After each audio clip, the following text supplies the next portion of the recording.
Feel me.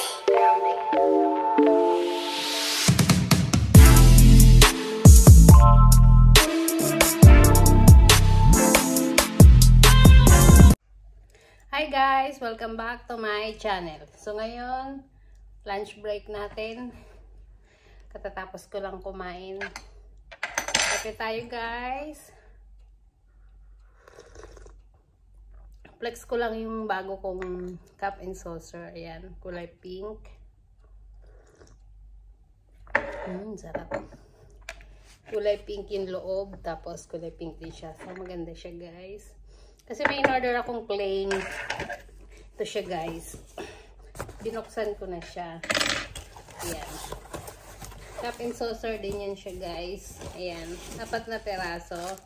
Ito yung platito. Same lang siya nito. Kaya lang plain. Ito pink. Ito 1 peraso lang in-order ko kasi sinubukan ko lang. Pero ito guys, same lang din. Hindi ko na bubuksan kasi parang hindi ko na siya i-repack. Ito. Sana yun.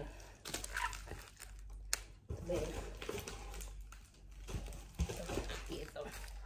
Ganito siya guys. Mas maliit naman to. Pang kaping black coffee. Ayan siya guys. Yan. Ang cute-cute. Ito yung mas maliit siya. Yan. So, ito pang black coffee. Ito pang 3-in-1 or may with milk. Yung mga pang normal na inom lang ba? Hindi yung pang chismisang inom. Pagkakape. Pero kung pang chismisan, dapat yung mug, yung malaki. At meron din tayo nun guys. Natuwa lang ako dito. Naghahanap ako ng design na maganda pero wala akong nakita. So, go ako sa plain. Na nakita na ako sa design niya, sa shape niya. Yan, yung parang ganyan. Tapos maliit lang siya. Talagang coffee break lang, yung ganun. Tapos meron pa tayo in order. Kala nyo tapos na. Meron pa tayo in order. Alam naman tayo guys, nagbabalak na tayong umuwi talaga. At yung bahay naman natin ay medyo hindi pa rin siya tapos as in totally tapos kasi unti-unti lang naman pero okay na siya. So gusto ko yung mga gamit ko sa bahay, mga bago. Yung mga luma, dispatcha na.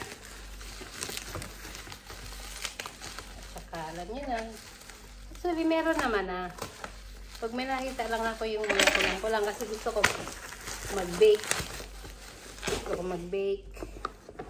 Gusto ko maganda yung mga sa kitchen ko. Umorder ako ng violet. Tignan natin kung anong pagka-violet. Ayun siya guys. Yan, nakuha ko na rin yung gusto kong. Ayan. Ay, kahoy pala siya. Ang dami. Ang dami. Kita nyo naman, violet, diba? So, favorite color ko talaga siya. Ayun. Ito yung lagayan niya. Lagay natin dyan para kita. Ayan siya. Ito yung beeper. Wow. Ano ba ito? Shanse. Ayan o. Rubber siya guys. Ayan ba tawag dito? Oo nga. Basta yun. Ganun siya. Yan ang kasama niya guys.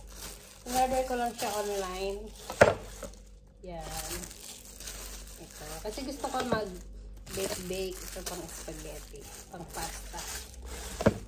Yan. Wow. Ito. Ito. Violet. Ready. Wow. Ayan. Masaya na naman ko. Itong hinahanap ko. Yung pang brush. Pang brush ng oil. Ng mga seasoning. Yan. Nakuha ko na rin yung gusto ko. Ngayon guys, naghahanap naman ako ng mga measuring cup. Measuring spoon. Na hanggat maaari kung may touch ng violet. Kung meron kayong alam guys, ayoko nung violet na dark na dark. Gusto ko yung mga ganito lang, yung parang purple. Tignan nyo naman, kahit may microphone ako, ganun din. Diba? Alam nyo na. Ayan siya, oh. Ayan siya, oh. Wow. Ilang peraso siya. 1, 2, 3, 4, 5, 6, 7, 8, 9, 10, 11. 11 pieces siya, isang set. So, ayan siya guys. Tama ba? 11 pieces pa siya. So, basta in-order ko lang siya online guys. Kasi nga, gusto ko yung mga gamit ko sa bahay, bago-bago. Ayan. Yung mga tasa sa bahay, syempre mga tasa mabilis mabasag. Yung mga kutsara nakabili na ako, marami na ako naiuwi, mga galing dito sa Vietnam, pinauwi ko. Kasi maganda mga gamit dito eh. Siguro same lang din sa Pinas, di ko lang alam kung saan bibili. Tsaka doon, ramdam mo yung mahal, ramdam mo yung price. Dito kasi, kung hindi ka din lang magko-convert sa peso, so hindi mo masyadong ramdam. Kaya, inuunti-unti ko lang siya ng bili, tapos ipapabox ko para pagdating sa bahay. Okay na siya. Ngayon, yun ang hinahanap ko, yung mga measuring cup,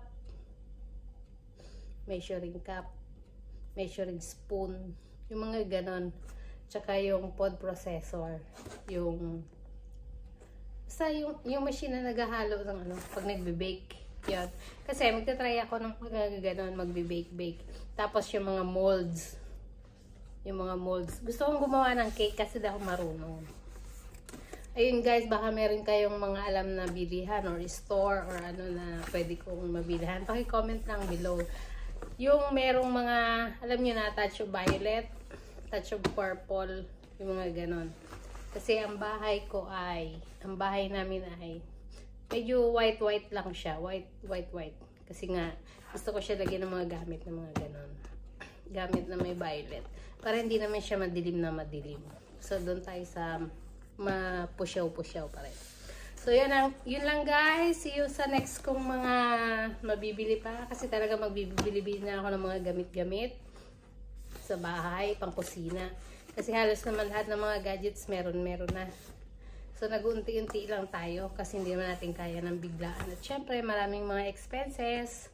So, yun lang po. Maraming salamat sa panonood. Babush!